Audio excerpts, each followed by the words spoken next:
Pastor Sam here. I have been thinking a lot, walking this evening, about creation. In the beginning, God created the heavens and the earth, so we're told. The first chapter of Genesis, there's a very orderly account, really an early example of science, of categorization, of how in each day God created. And then in the second chapter of Genesis, there's another creation story. In both, creation is seen as being very, very good. Sometime in there, we would imagine God created viruses, and for all the best reasons. And yet, in those same stories, we discover that creation can break. And when it does, things can go awry. Normally, typically, the story tells us it's human beings who create all the problems.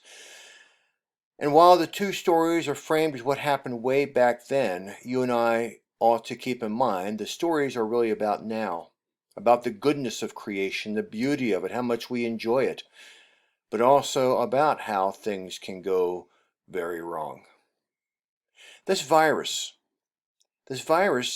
is probably natural, not created in some laboratory, but simply part of God's good creation that at some point turned on us.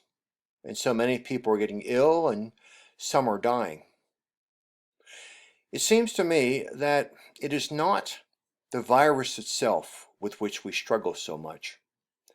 Rather, it is our consciousness of good and evil, of the fact that life could be without disease and without frailties. And yet here we are facing something dreadful. It's also good to remind ourselves that even as this virus runs rampant, that creation still is good. There is much to celebrate. There is much love in the world. And so perhaps we can draw some consolation from the fact that God is still love and creating, that the virus is simply part of God's created order, and what the real big problem is for us is that we're conscious of how good life could actually be.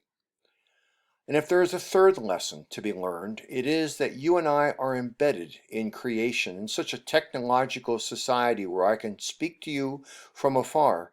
It can be easily forgotten that we are just as much a part of creation as the leaves in the tree, or the squirrels, or our dog, or a virus. Our frailty, our humanity, our fragility come especially home to us at a time like this, and perhaps appreciating how much we need to take care of creation because through it we take care of ourselves, perhaps that will be the beginning of wisdom. God bless you all and this evening.